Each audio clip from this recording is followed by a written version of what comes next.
My fiancé made a joke about my miscarriage. He turned the most devastating moment of my life into his personal comedy material.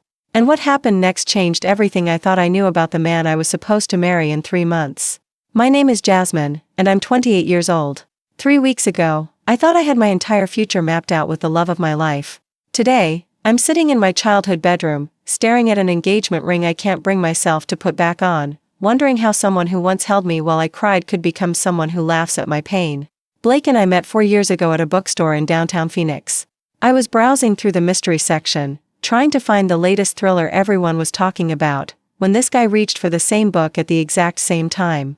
Our hands touched for just a second, and we both pulled back awkwardly. He had this warm smile and said, "Great minds think alike, I guess. You can have it, I'll find something else." But I insisted we could share it somehow, maybe read it and discuss it. That conversation lasted 3 hours.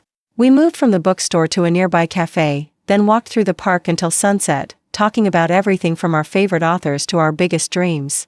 Those early days with Blake felt like living in a romantic movie. He was attentive, thoughtful, and genuinely interested in everything about me. He'd remember tiny details about stories I told him weeks earlier. When I mentioned I loved sunflowers once, he showed up to our next date with a single sunflower, saying he didn't want to overwhelm me with a whole bouquet but wanted to see me smile. He had this way of making ordinary moments feel special. We'd cook dinner together in his tiny apartment, dancing to music playing from his phone while pasta boiled on the stove. He'd leave little notes in my textbooks when I was studying for my graduate program in social work. Notes that said things like, "You're going to change the world," or "Don't forget to eat lunch, brilliant woman." Blake proposed on the 2-year anniversary of that day we met at the bookstore. He took me back to that same mystery section, got down on one knee right between the Stephen King novels and Agatha Christie collections, and said, "I want to spend the rest of my life solving every mystery with you, except for how much I love you, because that's no mystery at all." It was cheesy and perfect and exactly what I wanted. The ring was simple but beautiful, exactly my style, and when I said yes, the few people browsing nearby actually clapped. We were that couple, the one everyone envied, the one that made people believe in love again. We started planning our wedding immediately. Blake was surprisingly involved in the details, which I loved. He had opinions about flowers and wanted to taste test every possible cake flavor. We picked a venue, a beautiful garden space outside the city, and set the date for October.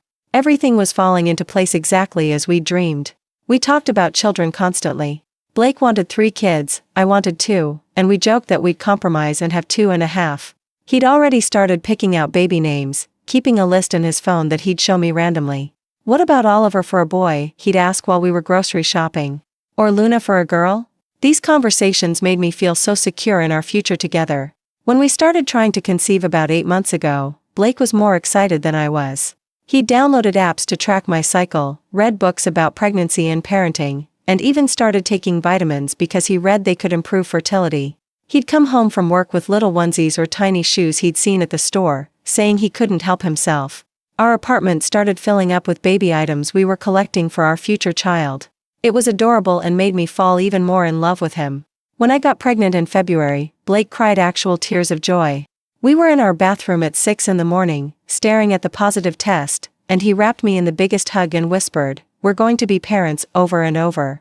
He immediately started talking to my still flat belly, saying good morning to Little Bean every day. He'd put his hand on my stomach during movies, even though there was nothing to feel yet. He bought prenatal vitamins and made me smoothies every morning, trying to make sure I was getting every nutrient possible. But then came the first doctor's appointment at 8 weeks, and something felt different about Blake afterward. The doctor had shown us the ultrasound, this tiny flickering heartbeat on the grainy screen, and explained all the normal precautions and statistics about first trimester risks. Blake asked a lot of questions about miscarriage rates and what could go wrong. I thought he was just being responsible and caring, wanting to understand everything. But when we left the office, he seemed quieter, more distant. When I asked if he was okay, he said he was fine, just processing everything. The following week, I started noticing small comments that bothered me but that I brushed off at the time. When I mentioned feeling nauseous, he'd say, "Well, that's normal, assuming everything stays on track." When I talked about nursery ideas, he'd respond with, "Let's wait and see what happens first." I told myself he was just being cautious, maybe trying to protect himself from getting too attached too early. I understood that impulse, even if it hurt a little. Then came the morning everything changed. I woke up at 9 weeks and found blood on the sheets. Not a lot, but enough to know something was wrong. I woke Blake up immediately, and he drove me to the emergency room without question. But during those long hours in the waiting room and then in the examination room, I noticed he seemed almost detached, like he was preparing himself for bad news. When the doctor confirmed what we both feared, that I was having a miscarriage and the baby was gone, Blake held me while I sobbed, but I could tell part of him wasn't surprised. The next few days were the darkest of my life. I felt like my body had betrayed me, like I'd failed at the most basic thing women are supposed to be able to do.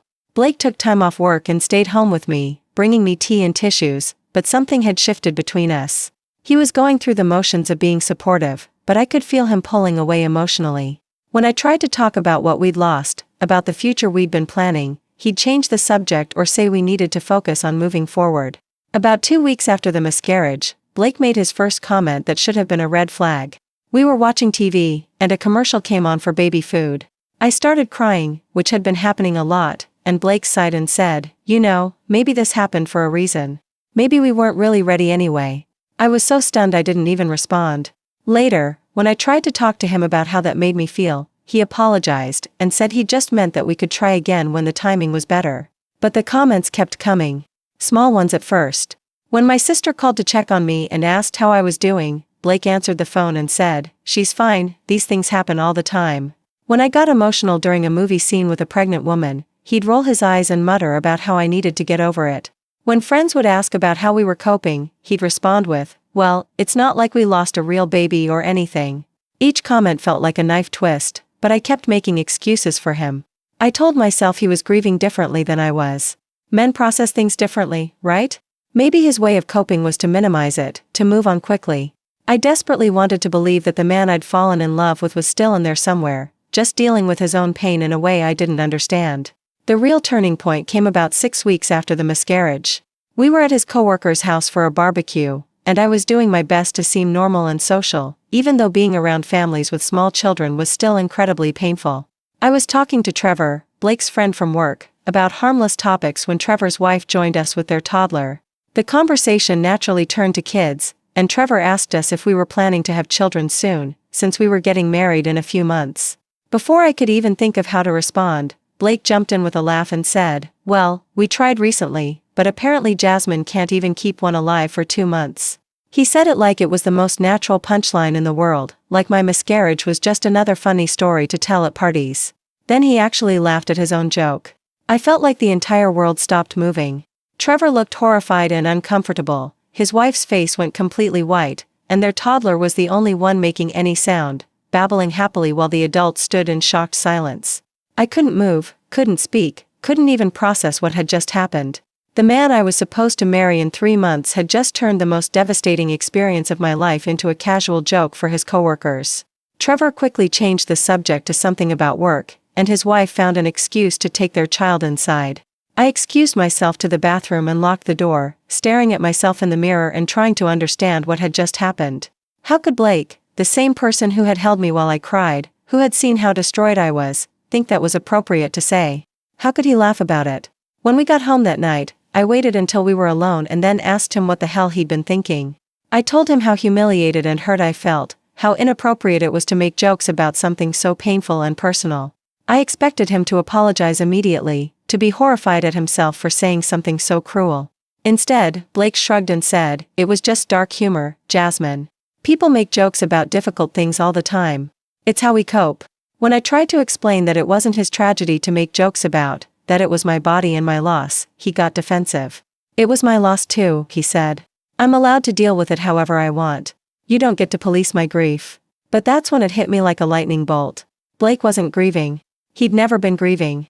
From the moment we'd gotten that positive pregnancy test, he'd been waiting for something to go wrong. He'd been protecting himself emotionally from the very beginning, and when the worst happened, part of him had actually been relieved. The miscarriage hadn't devastated him the way it had devastated me. To him, it had just been an unfortunate but expected outcome that he could now joke about and move past. I realized that while I'd been mourning the loss of our baby and the future we'd planned, Blake had been mourning nothing at all. He'd detached himself so completely that my pain had become nothing more than an inconvenience to him, something he now felt comfortable mocking in front of his friends. That night, I barely slept. I kept replaying every interaction we'd had since the miscarriage, seeing all the signs I'd missed or ignored. The way he'd rushed me to get back to normal. The way he'd minimized my feelings and acted like I was being dramatic. The way he'd never once acknowledged that we'd lost something real and meaningful. He'd been waiting for me to just get over it so our lives could go back to the way they were before. The next morning, I asked Blake point blank, "Do you think what happened to us was sad? Do you think we lost something important?" He looked at me like I was being ridiculous and said, "Of course it's sad, but it happens to tons of women. It's not like we lost a real child, Jasmine. It was just a miscarriage. Just a miscarriage." Those words echoed in my head for hours. Just a miscarriage. Like the hopes and dreams and love I'd already felt for that baby meant nothing.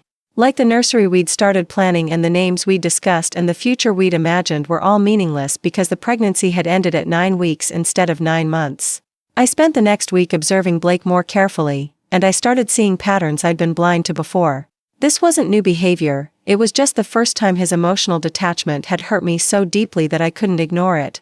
I remembered times when my grandfather had been in the hospital, and Blake had seemed impatient with my worry.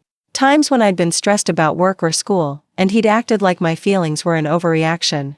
Times when I'd needed emotional support, and he'd offered practical solutions instead, as if my feelings were problems to be solved rather than experiences to be shared. I started wondering if Blake had ever really been as emotionally invested in our relationship as I'd thought, or if he'd just been very good at performing the right actions without actually feeling the emotions behind them. Had those sweet early gestures been genuine expressions of love, or had they been calculated moves designed to win me over? 2 weeks after the barbecue incident, Blake made another comment that sealed my decision. We were having dinner, and I was still pretty quiet and sad most evenings. Blake looked up from his plate and said, "You know, I'm starting to think you're using this whole miscarriage thing as an excuse to be depressed. It's been 2 months, Jasmine.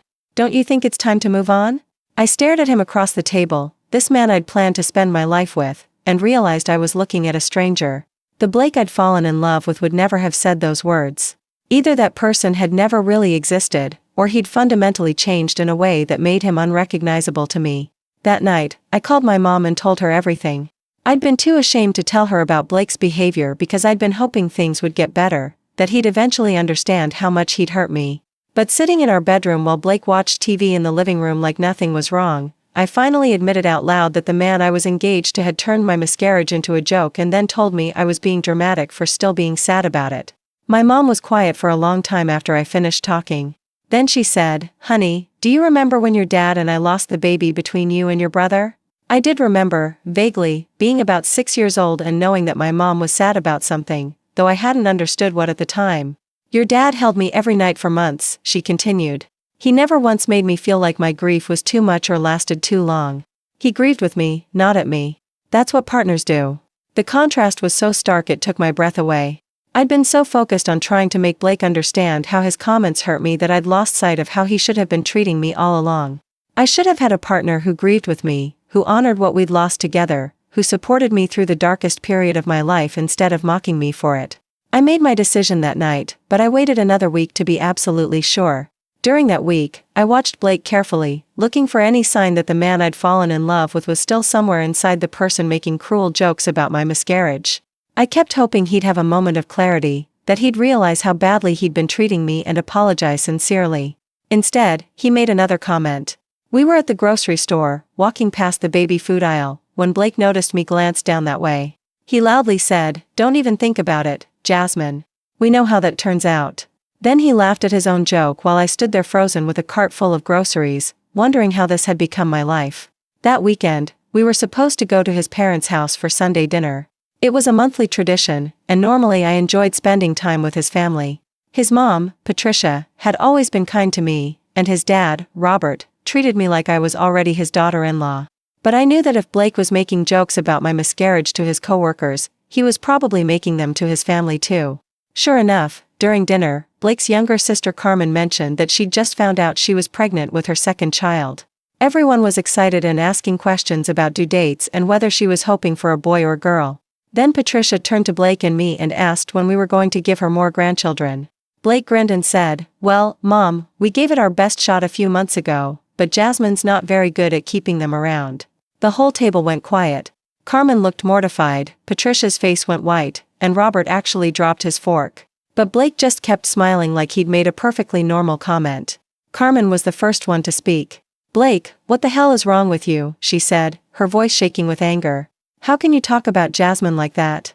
Patricia immediately started apologizing to me, saying she had no idea we'd been trying to have a baby or that we'd lost one. Robert looked like he wanted to disappear into the floor. But what struck me most was Blake's reaction to his family's horror. Instead of being ashamed or apologetic, he got defensive. "Oh come on, it's not that big a deal," he said. "These things happen all the time. We'll try again eventually." He acted like his family was being overly sensitive, like they were the ones with the problem for not finding his joke funny. I excused myself from the table and went outside to their backyard, needing fresh air and space to process what had just happened.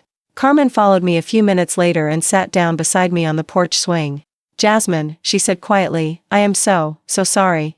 I had no idea you'd had a miscarriage, and I had no idea my brother had turned into such a complete asshole about it." She was crying, actually crying, over my loss and Blake's treatment of it. "If it helps at all, that's not the Blake I grew up with. I don't know what's wrong with him, but the way he's treating you is not okay." Carmen's reaction showed me exactly how abnormal Blake's behavior really was. His own sister was horrified by the way he'd spoken about me and our loss. His parents were clearly disgusted. I wasn't being overly sensitive or dramatic. Blake's behavior was so inappropriate that it was shocking to people who loved him. When we got home that night, Patricia called to apologize again and to tell me that she and Robert had been trying to have conversations with Blake about his behavior for weeks, ever since he'd first made comments about the miscarriage to them. She said they'd been hoping he was just processing grief in an unhealthy way and would eventually come around, but after tonight, she realized it was something much worse than that. "He's not grieving, honey," she said. "He's just being cruel. And I'm ashamed that my son is treating you this way." She told me that if I ever needed anything, I should call her directly, and that she would support whatever decision I made about my relationship with Blake. Having his own mother essentially give me permission to leave him was both validating and heartbreaking. That conversation was the final confirmation I needed. I'd been holding on to hope that Blake would eventually understand how much he'd hurt me, that he'd apologize and we'd find our way back to each other. But his mother's words made me realize that the Blake I'd fallen in love with might never have existed at all, at least not in any authentic way. The next morning, while Blake was at work, I started packing my things. I didn't take much, just my clothes and personal items and a few pieces of furniture that had been mine before we moved in together. I left the engagement ring on his dresser with a note that said, "I can't marry someone who thinks my grief is comedy material. The wedding is off." I moved back in with my parents temporarily, which felt like admitting defeat at 28 years old, but they welcomed me with open arms. My mom had already prepared my childhood bedroom, somehow knowing that I'd need a safe place to land. The first night I was there, she made my favorite soup and we sat in the kitchen while I told her everything that had happened over the past few months. Blake called me frantically that evening when he found my note and realized I'd moved out. He was angry, not apologetic, demanding to know why I was overreacting and throwing away 4 years over a few jokes.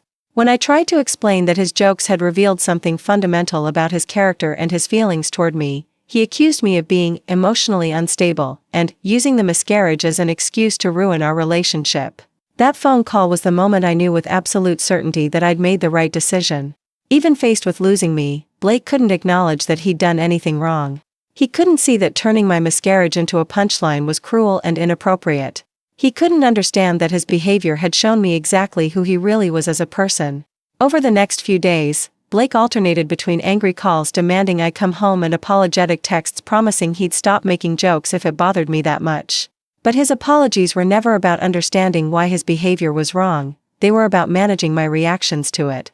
He didn't want to stop making jokes because he understood they were hurtful, he wanted to stop because my feelings were inconvenient for him. Word spread quickly through our friend group about the broken engagement. Most of our mutual friends reached out to me with support and shock. Apparently, Blake had been making comments about the miscarriage to other people too, and several friends had been uncomfortable but hadn't known how to bring it up with me. Trevor, the coworker who'd witnessed Blake's first joke, actually called to apologize for not speaking up at the barbecue and to tell me he thought I was making the right decision. But a few people, mostly Blake's closer male friends, seemed to think I was overreacting. One of them, Keith, actually called to try to convince me to reconsider, saying that Blake was just processing grief differently and that guys deal with things through humor. When I asked Keith if he would joke about his girlfriend's miscarriage at a party, he got quiet and eventually admitted that no, he probably wouldn't do that. The most telling reaction came from my own friends and family, none of whom seemed even slightly surprised by my decision once I explained what had been happening. My best friend Riley said, "Honestly, Jazz, I've been worried about you for months. You've seemed so sad and defeated, and Blake's been acting like nothing happened." I was starting to wonder if he was being supportive at home. 2 weeks after I moved out, Blake showed up at my parents' house unannounced, demanding to talk to me. My dad answered the door and told Blake that I didn't want to see him, but Blake pushed past him and started yelling for me to come downstairs. When I finally came down, Blake launched into this speech about how I was ruining our lives over nothing, how other couples get through miscarriages without breaking up, how I was being irrational and hormonal. My dad, who is normally the most patient and diplomatic man in the world, stepped between Blake and me and told Blake to leave immediately. When Blake started arguing, my dad's voice got very quiet and very serious, and he said, "Son, you made jokes about my daughter's miscarriage. You turned her pain into entertainment. If you don't leave my house right now, we're going to have a much bigger problem." Seeing my dad, who had loved Blake like a son for 4 years, look at him with such disgust and disappointment was the moment Blake finally seemed to understand that his behavior wasn't just bothering me. He'd alienated everyone who cared about both of us. He left without another word, and I haven't seen him since. The hardest part of the whole experience wasn't just losing Blake, it was grieving the loss of who I thought he was. I had to accept that the man who had proposed to me in a bookstore and cried when I got pregnant had either never really existed or had fundamentally changed into someone unrecognizable. Either way, the relationship I thought I had was gone, and mourning that loss felt almost as difficult as mourning the miscarriage itself. But in the weeks that followed, I started to feel something I hadn't felt in months: relief. I didn't have to walk on eggshells around my own grief anymore. I didn't have to pretend that cruel jokes were harmless humor. I didn't have to justify my feelings or defend my right to be sad about losing a pregnancy I'd wanted desperately. I could grieve at my own pace, in my own way, without someone constantly telling me I was doing it wrong. My mom was incredible during this time. She never once said, "I told you so," or criticized Blake, even though I could tell she was furious about how he treated me. Instead, she just let me process everything at my own speed. She'd make me tea when I was crying, give me space when I needed to be alone, and listen when I needed to talk through my confusion and anger. One evening, about a month after I'd moved home, my mom and I were sitting on the front porch watching the sunset when she said something that really stuck with me. "You know, honey, when people show you who they really are, it's a gift, even when it's painful. Blake showed you exactly who he is under pressure, when things get difficult. He showed you how he handles your pain and vulnerability. That's valuable information, even if it's not what you wanted to learn." She was right. As much as it hurt to discover that Blake wasn't the man I thought he was, it would have been so much worse to marry him and find out after we'd legally bound our lives together. What if we'd had other losses or difficulties? What if I'd gotten sick, or lost my job, or struggled with depression? Would Blake have been supportive, or would he have minimized those struggles too and expected me to just get over them quickly? About 6 weeks after our breakup, I ran into Carmen at the grocery store. She immediately hugged me and asked how I was doing. When I told her I was getting better every day, she smiled and said, "Good, because you deserve so much better than what my brother gave you." She told me that Blake had been telling everyone who would listen that I'd abandoned him over a few harmless jokes, but that most of his family and friends weren't buying his version of events. "The thing is," Carmen said, "Blake was always kind of emotionally detached, even as a kid. But we all thought he'd grown out of it, especially with you. You brought out the softer side of him that we'd never seen before. But maybe that was just him performing what he thought love was supposed to look like, rather than actually feeling it." That conversation helped me understand that I hadn't been crazy or overly sensitive.